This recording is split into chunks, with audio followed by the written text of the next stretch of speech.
Tonight, we're going to wander together through an ordinary day in classical Athens. Imagine the first pale light touching the hills around Athens. The sky shifts from deep blue to soft grey, and then slowly to amber.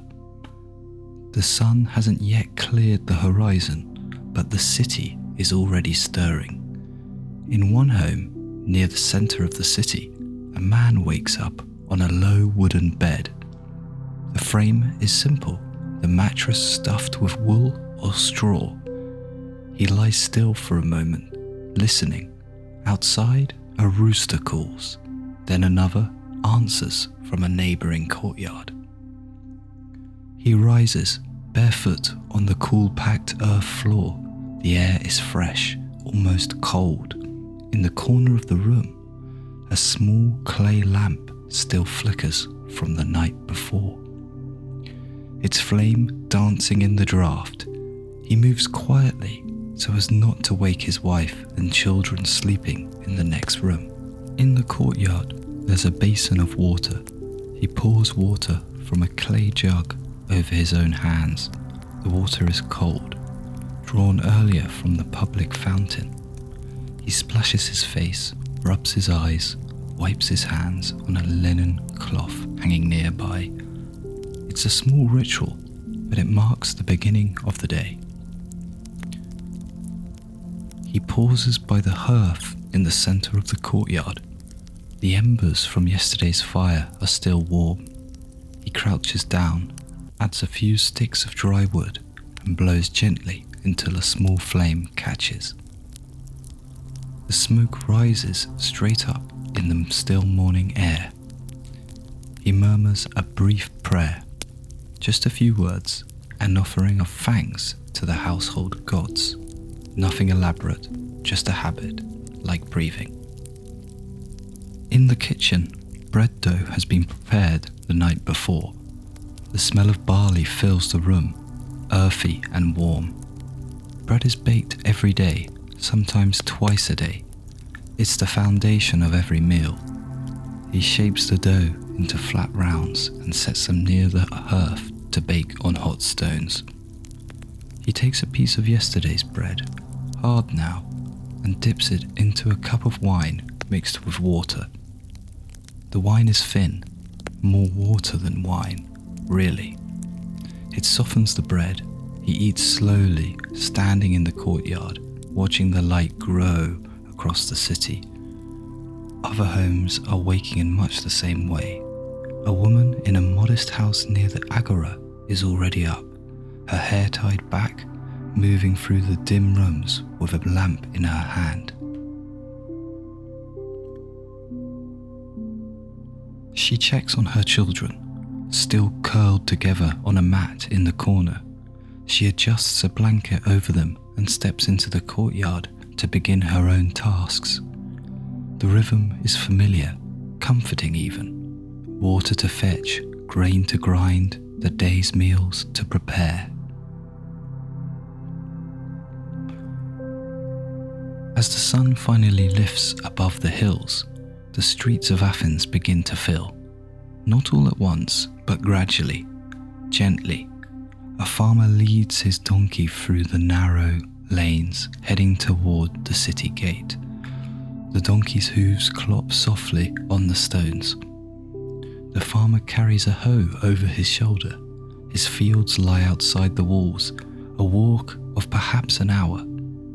He'll spend the day there, tending olive trees or grapevines, and return in the evening. A potter opens the wooden shutters of his workshop. Inside, shelves are lined with vessels in various stages of completion. Some are still damp, others waiting to be fired. His apprentice, a boy of 12 or 13, is already sweeping the floor. The kiln in the back will be lit soon, and the workshop will grow warm. The potter stretches, yawns, and begins his day with his hands in clay. Down another street, a cobbler arranges his tools on a low bench outside his door. He sits on a stool. A piece of leather in his lap and begins stitching. His fingers are stained dark from years of working with dye and leather. He hums softly to himself, a tune without words. The light is golden now, slanting between the buildings. Shadows are long and soft. The air smells of bread baking, of wood smoke, of dust warming in the sun. Somewhere, a baby cries and a mother's voice soothes it. A dog trots down the street, pausing to sniff a doorway before moving on. And slowly, steadily, people begin to make their way toward the agora. The agora is the heart of the city, a wide open space surrounded by covered walkways and public buildings. By mid-morning, it's alive with activity, though not frantic. There's a hum to it, a kind of murmur. Voices bargaining, vendors calling out, the creak of cartwheels, the shuffle of sandals on stone. Stalls line the edges of the square. One sells olives, glistening in clay bowls. Another offers fresh vegetables, carrots and onions and bunches of herbs. A fishmonger arranges his catch on a slab of marble. The fish still shining, scales catching the light. The smell is sharp, briny. A woman inspects a fish, turning it over, checking the eyes, the gills. She nods and the fishmonger wraps it in a broad leaf. Nearby, a baker sells flatbreads still warm from the oven. A man buys two, hands over a few small coins, and tucks the bread under his arm as he walks on. Another stall displays pottery, cups and bowls and oil lamps. The vendor, a middle-aged man with a kind face, invites passers-by to examine the craftsmanship. He points out the painted designs, the smooth glaze. Under the covered walkways, out of the sun, men gather in small groups. Some are merchants discussing trade, others are friends meeting by chance, exchanging news. One man tells a story, gesturing with his hands, and the others laugh. The laughter is easy, unhurried. At the edge of the agora, near a set of stone steps, an older man sits on a bench. He's watching the crowd, occasionally nodding to someone he knows. He's been coming here every morning for years. It's his routine. He enjoys the spectacle of it, the simple pleasure of watching life unfold. A boy runs past, chasing a hoop he's rolling with a stick. His tunic flaps behind him. An older woman calls after him, scolding gently, and he slows down, grinning. The sun climbs higher, the shadows shorten. The activity in the agora continues, but it's not overwhelming. It's just life, moving at its own pace. And if you listen carefully, you can almost hear it, the soft murmur of conversation, the clink of coins, the rustle of fabric, the distant bleating of a goat being led to market. As the sun reaches its peak, the heat settles over the city like a blanket. It's not oppressive, but it's noticeable. People begin to move more slowly. Some retreat indoors, seeking shade and coolness. In a workshop near the agora, a blacksmith wipes his brow with the back of his hand. The forge is hot, always hot, but especially now. He sets down his hammer and steps outside into the slightly cooler air. He drinks from a cup of water, poured from a large clay jar that sits in the corner of the workshop. The water is cool, almost cold. It was drawn early this morning and kept in the shade. He stands there for a moment, just breathing, looking out at the street. A few people pass by, but the crowds have thinned. Most have gone home for the midday meal. In a modest house not far away, a family gathers in the courtyard. The man of the house, the one we saw waking at dawn, has returned from the agora. His wife has prepared a simple meal. There's bread, of course, always bread. There are olives in a small bowl, their skins wrinkled and dark, a piece of cheese crumbly and sharp, a handful of figs, sweet and soft, and there's wine mixed with water in a shared cup. They eat together, sitting on low stools around a wooden table. The children chatter softly, and the man listens, occasionally asking a question. His wife is quiet but content, the meal unhurried. There's no need to rush. Afterward, the man reclines on a couch in the main room, resting his eyes. His wife clears the table and returns to her work, tending to the household tasks. In the courtyard, grain is being ground, the stone pestle turning in a steady rhythm. The sound is almost hypnotic, a low grinding over and over. The wife moves between tasks, checking on the bread, organizing supplies, her movements practiced and efficient. Outside, the city has grown quieter, not silent, but subdued. The heat encourages stillness. In the agora, a few vendors remain, but many have packed up their wares and gone home. The stones of the square shimmer in the heat. A cat stretches in a patch of shade, yawns and settles back to sleep. As the afternoon wears on, the heat begins to soften. The sun shifts lower in the sky and the light changes, becoming warmer, more golden.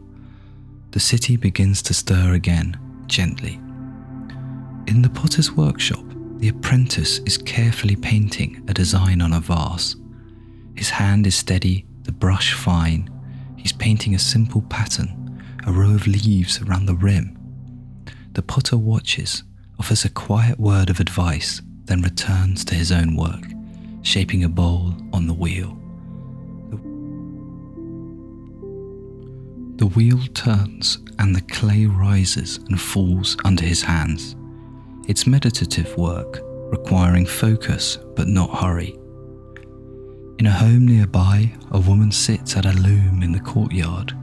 The loom is tall, leaning against the wall, and she stands before it, passing the shuttle back and forth, back and forth. The threads are wool, dyed a soft reddish brown. The fabric is growing slowly, row by row. She's been working on it for days, perhaps weeks. It will become a cloak or a blanket. Weaving is essential work, but it's also peaceful. The rhythm of it, the repetition, is soothing. Her daughter, a girl of perhaps 10, sits nearby, carding wool. She pulls the fibre through a wooden comb, straightening them, preparing them to be spun into thread. She works quietly, occasionally glancing up at her mother. They don't talk much, but there's a companionship in the shared labour. Outside the city walls, the farmer we saw leaving at dawn is tending his olive trees. The grove is quiet, almost silent. The leaves rustle faintly in a breeze. He moves among the trees, checking the branches, pruning where needed. The work is slow, methodical. He's done this 1,000 times before. He knows each tree, each one's quirks and tendencies. He pauses, straightens his back, and looks out over the landscape. The hills are brown and gold in the afternoon light. In the distance, he can see the city, the rooftops, the columns of the Acropolis rising above them. He wipes his hands on his tunic and returns to his work.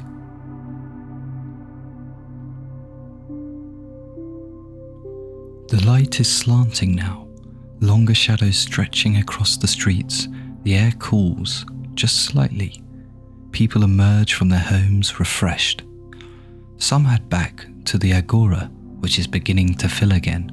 Others visit the public baths, simple buildings with large basins of water.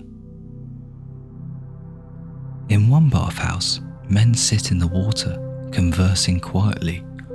The steam rises around them. They scrub their skin with cloths, rinsing away the dust of the day.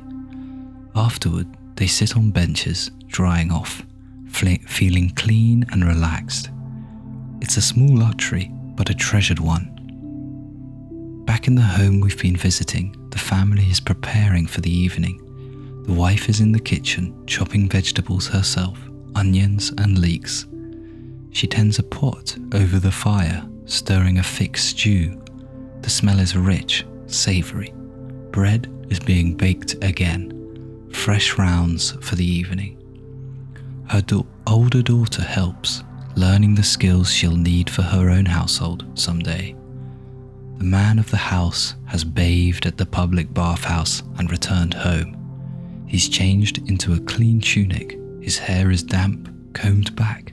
He sits in the courtyard, enjoying the cooler air, watching the sky begin to change colour. The children are playing a quiet game in the corner of the courtyard, rolling dice made of bone. They whisper and giggle, careful not to disturb their father's peace. As the sun sets, the first lamps are lit. Small clay lamps filled with olive oil, a wick floating in the centre. The flames are tiny, flickering, casting a warm yellow glow. One by one, lamps appear in windows and doorways throughout the city. The streets begin to fill with a soft amber light. In the home, the family gathers for the evening meal. They sit together in the courtyard around the low table. The lamps flicker on the table and on shelves along the walls. The meal is simple but satisfying. The stew is thick with lentils and vegetables. There's bread to dip into it, and olives and a bit of cheese. They eat slowly, talking quietly about the day. The man tells his wife about something he saw in the agora. She listens, nods, asks a question. The children chime in with their own small stories. The atmosphere is warm, comfortable. Outside, the night is falling, but here in the courtyard, surrounded by lamplight, everything feels safe and close. After the meal, the wife clears the table with the help of her daughter. The dishes are washed in a basin of water and set aside to dry. The children are told it's time to prepare for bed. They protest mildly but obey, heading to their room to settle on their mats. The man steps outside into the street. He's been invited to a friend's house for the evening, a small gathering. He walks through the darkening streets carrying a small lamp to light his way. The streets are narrow, winding. Here and there, he passes other men, also carrying lamps, also heading to our evening gatherings. They nod to each other in passing. The city at night is quiet, but not entirely still. From a house down the street, he hears laughter, voices, the sound of a flute being played. Somewhere, a dog barks, then falls silent. The stars are beginning to appear, bright and sharp in the clear sky. At his friend's house, the gathering is small. 4 or 5 men reclining on couches in a modest room. There's wine, of course, mixed with water and poured into cups. They drink slowly, talking. The conversation wanders. Politics, philosophy, stories from their youth, laughter, but quiet laughter. No one is shouting. The mood is relaxed, intimate. The host brings in a platter of figs and nuts. They eat with their fingers, passing the platter around. Someone tells a joke and they chuckle. Someone else begins a story and they listen, occasionally interjecting with questions or comments. The lamps burn low, the flames shrinking as the oil is consumed. Eventually, the men begin to take their leave. They thank their host, gather their cloaks, and step out into the night. The streets are even quieter now. Most households are settling in for sleep. The man walks home slowly. The night air is cool, refreshing. He looks up at the stars, at the constellations his father taught him to recognize as a child. He can hear the distant murmur of voices from another house, the soft creak of a door closing. Somewhere, a mother is singing a lullaby to her child, the melody faint and sweet. Back at his own home, his wife is still awake, sitting by a lamp, mending a torn tunic.